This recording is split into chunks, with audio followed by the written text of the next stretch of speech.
সত্তর বছর থেকে কোনো একজন ব্যক্তি 70 বছর যে ব্যক্তির হয়ে গেছে উনি কংগ্রেস করেছেন, আর সেই কংগ্রেস থেকে উনি বললেন একটাই কথা যে আমি আজ পর্যন্ত কিছু পেয়ে নেই। আরেকটা মেসেজও পেয়েছিলাম আমি যে উনি একবার কংগ্রেসের টিকিটের দাবিদারও ছিলেন, সেই কংগ্রেসের টিকিটও উনি পেয়ে নেই।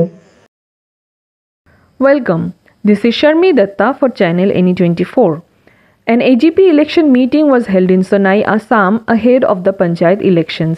Aisha Sultana Chaudhary, a prominent AGP member, called for the elimination of Congress and AIUDF from the political scene, accusing them of deceiving the people and being communal.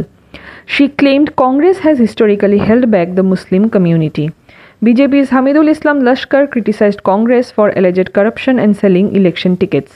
Both parties expressed confidence in their victory in the upcoming elections. Various other local political figures attended the meeting. For more news and updates, please subscribe our YouTube channel and follow our Facebook page to stay connected with us. Ahmad Fatima Laskar অ্যালায়েন্সের একজন candidate, BJP এজিপির একজন candidate.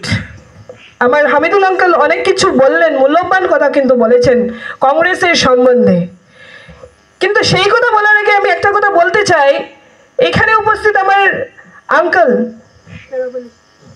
আমার তেরাবি Ali uncle mic নিয়ে অনেক দুঃখের সাথে একটা কথা বললেন যে আমি আমার সারা জীবন কংগ্রেস করেছি কিন্তু সেই কংগ্রেস থেকে আমি কিছু পেইনি।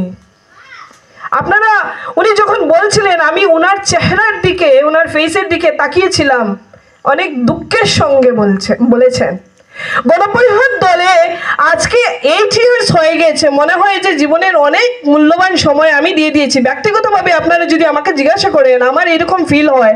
উনি ওনার এজ দেখেন আজকে। আঙ্কেল আপনার এজ কত হবে? 70 বছর থেকে কোনো একজন ব্যক্তি 70 বছর যে ব্যক্তির হয়ে গেছে উনি কংগ্রেস করেছেন, আর সেই কংগ্রেস থেকে উনি বললেন একটাই কথা যে আমি আজ পর্যন্ত কিছু পেয়ে নেই। আরেকটা মেসেজও পেয়েছিলাম আমি যে উনি একবার কংগ্রেসের টিকিটের দাবিদারও ছিলেন, সেই কংগ্রেসের টিকিটও উনি পেয়ে নেই।